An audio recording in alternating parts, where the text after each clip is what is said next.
Bienvenidos, bienvenidas a Conexión Empresarial, el informativo de la PYME. Hoy tenemos comentario económico junto a Cristian Echeverría, director del Centro de Estudios en Economía y Negocios de la Universidad del Desarrollo. Economía. Como siempre, un gusto saludarte. Bienvenido una vez más, Cristian.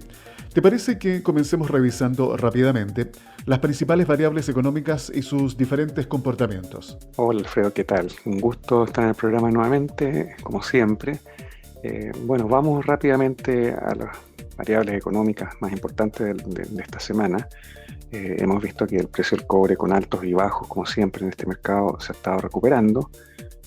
Hoy día en particular tuvo una caída, un poco por los efectos de las protestas en Hong Kong y el efecto que puede tener sobre los embargos o las represalias económicas y la actividad económica en China, pero en promedio el precio del cobre se ha estado recuperando parte de la caída. No olvidemos que estuvo cercano a los $3 antes de la pandemia. A raíz de todo lo que ocurrió, se pegó una caída abrupta casi a los $2 por la libra, y ahora se recupera un poco, está recuperándose en promedio en estas últimas 3 o 4 semanas, con altos y bajos como siempre en ese mercado. Nuestra bolsa, que básicamente representa o refleja bastante lo que está pasando en la bolsa norteamericana, producto de las medidas de rescate, en fin. Entonces nuestra bolsa también experimentó una caída abrupta y desde ahí se ha estado recuperando con altos y bajos, y vamos a ver hasta cuánto dura la recuperación, o si viene una nueva corrección a la baja, no lo sabemos. Pero en promedio, lo peor aparentemente de este periodo, por lo menos, quedó atrás y ha recuperado algo de sus niveles y se ha estabilizado con altos y bajos, pero fluctuando, pero en un nivel que es como la mitad de la caída total que tuvo. En cuanto al tipo de cambio, después de casi rozar los 800, también el fortalecimiento del cobre, fortalecimiento de la economía global, perspectivas positivas para nuestra economía en términos de que aparentemente la contención del virus está lográndose.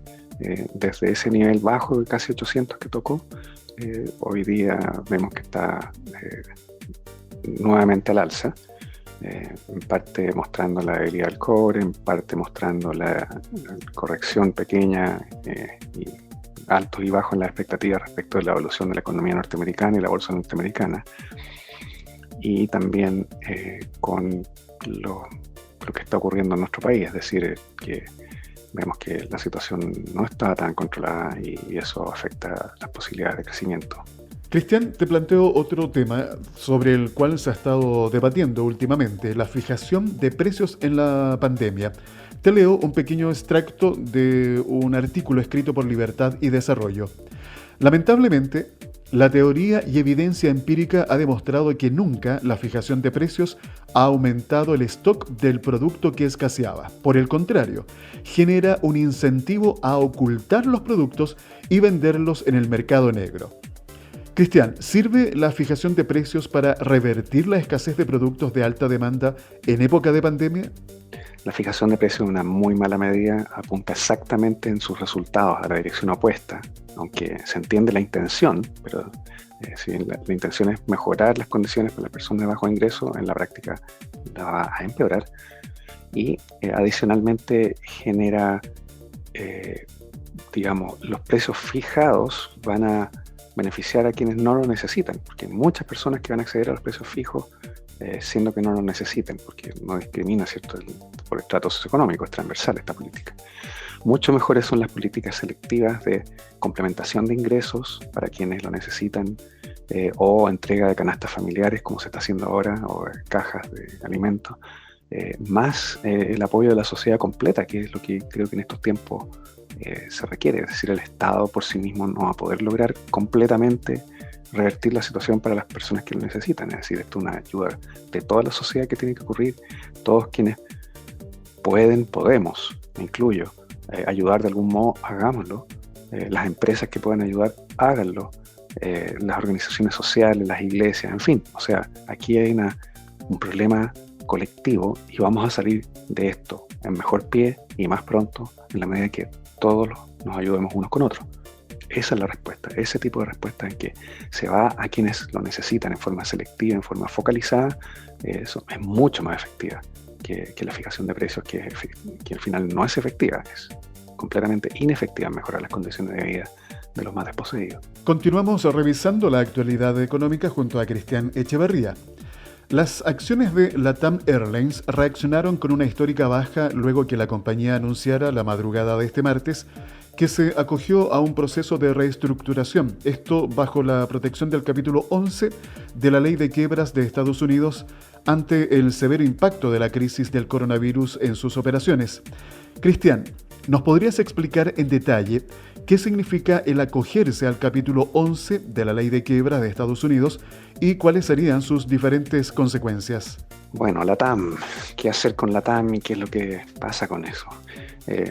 Básicamente lo que hizo fue acogerse al capítulo 11 de la Ley de Quiebras de Estados Unidos y efectivamente, si bien se le llama acogerse a un proceso de reestructuración, sí, es cierto, pero en la práctica es acogerse a un estatus especial de quiebra en el cual hay una administración provisional con una intervención de los jueces, con observación de los jueces de Estados Unidos, en que se convoca a los acreedores, es decir, a quienes tienen las deudas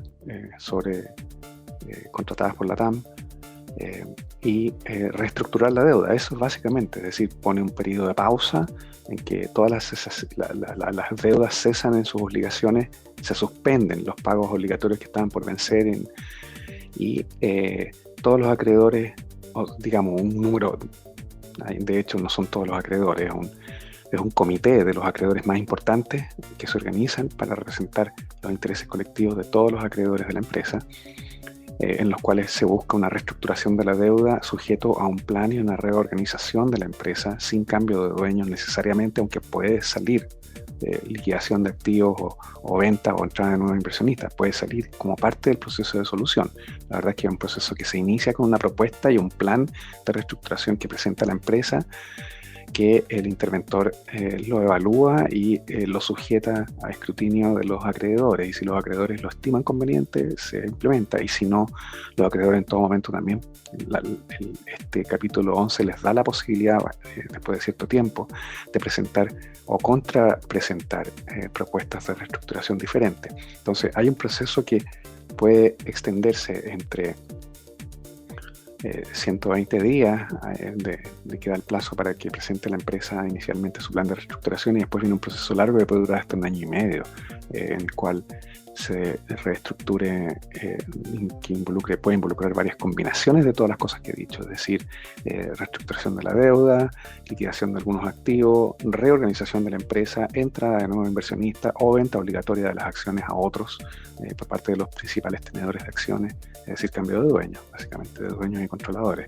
Entonces, en verdad está abierto todo, pero lo esencial es que este sistema, este mecanismo da un respiro a la empresa en el sentido de que pone una pausa a todas las obligaciones que estaban por cumplirse o vencer en los próximos varios meses, y le da un respiro financiero por un lado, solo por ya suspender pagos, y para concentrarse en una propuesta, la elaboración de una propuesta que le permita proyectarse en los nuevos escenarios hacia adelante en forma viable. Eso es finalmente. Y en forma viable colectivamente, no solo para los dueños de la empresa actuales, sino que para los acreedores, los trabajadores y en general el funcionamiento de la empresa a través del tiempo. Pero sin duda va a salir otra empresa, una empresa distinta, aunque con la misma razón social. Puede que se siga llamando LATAM, si es que los nuevos dueños, si es que entran nuevos dueños y lo deciden así, pero sin duda va a sufrir importantes cambios en su estructura de activos, pasivos, su gestión, sus estrategias comerciales, en fin, es profunda la reestructuración que puede venir en adelante para que la TAM subsista, si es que eso es el resultado de esta adscripción o inicio, digamos, del proceso del capítulo 11 de la Ley de Quiebra. Entonces, va a redefinir probablemente la contratación total de la TAM, puede que la empresa se achique, se reduzca, puede que áreas desaparezcan o áreas de negocio o se cambien en formas importantes, estrategias de precio, la relación con los clientes, es decir, por ahora la TAM ha dicho que reconoce, por ejemplo, todas las millas acumuladas, en fin. Bueno, eso somos todos acreedores de ese derecho, ¿cierto? Los que tenemos millas acumuladas con LATAM. Pero producto de la reestructuración es bien posible, y de hecho yo creo que puede ser así, con una probabilidad muy alta, que todos esos derechos adquiridos que somos acreedores, digamos, de última preferencia finalmente, probablemente, todos esos derechos sean severamente reestructurados, o sea, o eliminados, transformados o reconocidos solo en una fracción de ellas. A propósito de la situación que está viviendo LATAM Airlines, te quiero comentar, Cristian, y a quienes nos escuchan, que el gobierno alemán acuerda el rescate de Lufthansa por casi 10.000 millones de dólares. El Estado entra a su propiedad con el 20%. Los ministerios de Finanzas y Economía alemanes aseguraron que Lufthansa era una compañía operacionalmente sana antes del brote del coronavirus.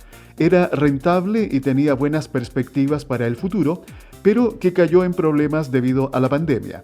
El plan incluye que el gobierno germano se haga con una participación del 20% en Lufthansa, que planea vender para finales del 2023.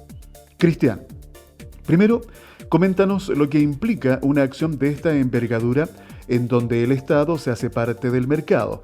Y luego, ¿cuáles son las ventajas y desventajas de este tipo de operaciones? Y saber si este tipo de iniciativas se pueden replicar en nuestra economía, a propósito de lo que estamos viviendo con LATAM Airlines. Bueno, el ejemplo del gobierno alemán es una de las posibilidades que hay para rescatar o permitir a la empresa subsistir un evento de esta magnitud que claramente no tiene nada que ver con su gestión, con la calidad de su operación, con la toma de decisiones que tuvo en el pasado. La verdad es que bajo todos los análisis, LATAM es una empresa que lo estaba haciendo muy bien en todos los aspectos, digamos. O sea, buenas relaciones con los trabajadores, razonable pago de salarios, condiciones laborales, una red amplia de proveedores, de pequeñas y medianas empresas de proveedores, tanto en Chile como en Brasil y en los distintos países donde opera. Entonces, financieramente sana, líquida, con liquidez razonable para una empresa de este giro, y también muy solvente, tanto así que sus acciones se transan internacionalmente, son apetecidas, en fin. Entonces, ese era el escenario de LATAM hasta enero de este año, y en febrero comenzó a cambiar, y marzo para qué decir, y ahora está técnicamente en quiebra. Entonces, la pregunta es, ¿qué opciones hay para que nuestro gobierno, el gobierno de Chile, intervenga siguiendo el ejemplo del gobierno alemán u otros, que el gobierno alemán, junto con otorgar recursos frescos, se hizo parte de la propiedad? Eso fue parte de las condiciones de la entrada del gobierno a rescatar esta empresa. En otros países ha sido más bien por el otorgamiento de créditos con respaldo o garantías del gobierno, o créditos directamente a través del Banco Central. La Reserva Federal, por ejemplo, en Estados Unidos ha dado apoyo a la banca para prestar a las grandes líneas aéreas. Entonces, hay distintas alternativas. En el caso nuestro, la pregunta es, ¿qué podría hacer nuestro gobierno, el Estado, ¿cierto?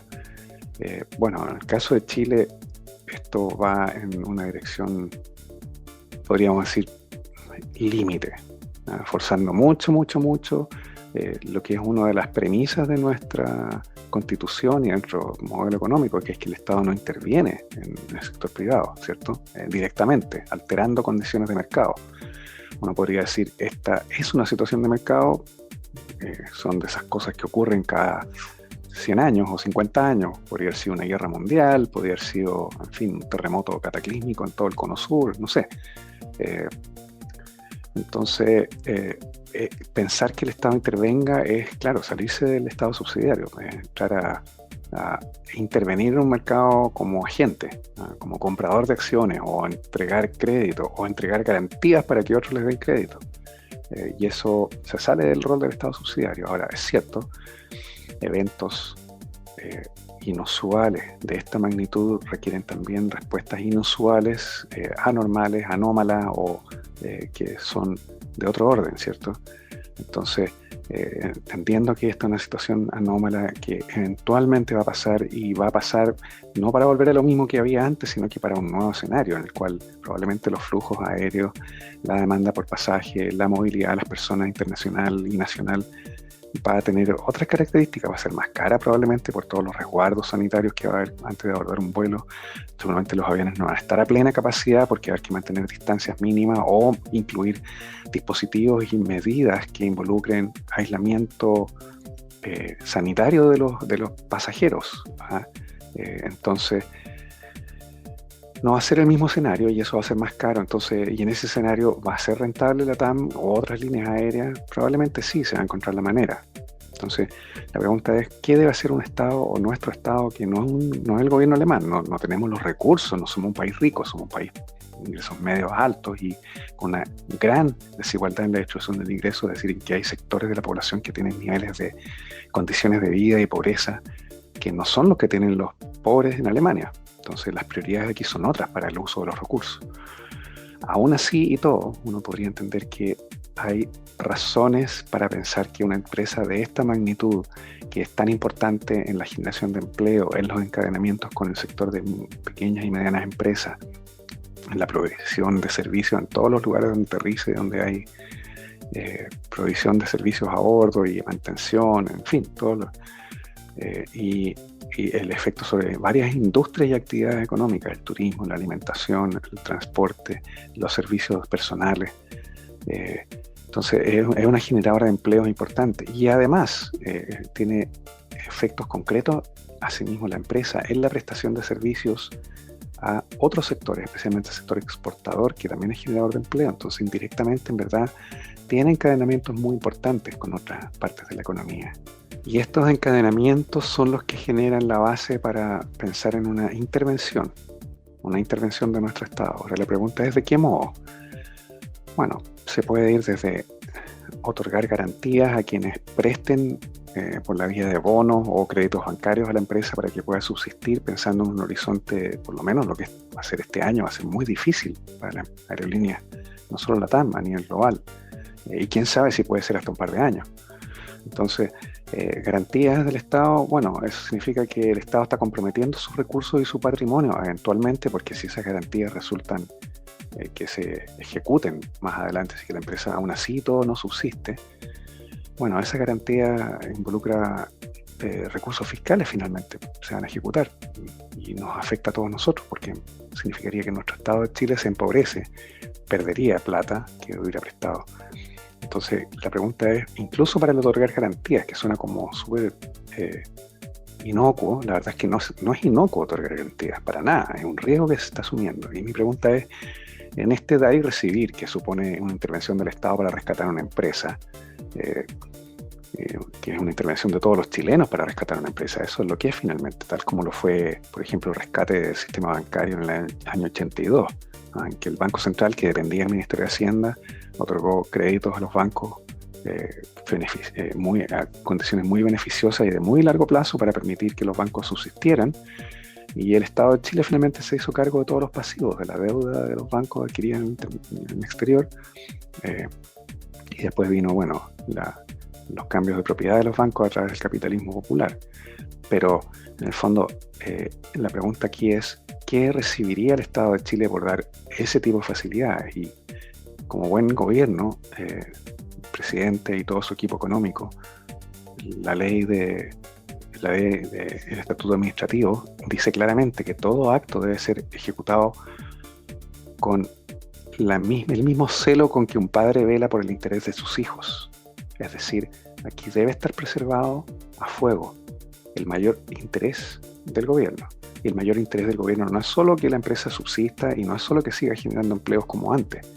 Aquí también hay interés financiero, interés económico, hay interés patrimonial que no solo que no involucre pérdidas para el patrimonio del Estado y de todos nosotros, sino que eventualmente que haya ganancias, porque si la empresa se recupera, van a ganar los dueños, van a ganar los acreedores y también deberá ganar el Estado de Chile. Entonces, mi pregunta es, ¿cuáles son las posibilidades de contraprestación, por decirlo así, en una transacción de altos montos que hay? Porque aunque se dé la garantía, son altos montos eventualmente lo que el Fisco de Chile está arriesgando si es que las garantías resulta que igual no salvan a la empresa y se liquida y entra en quiebra final.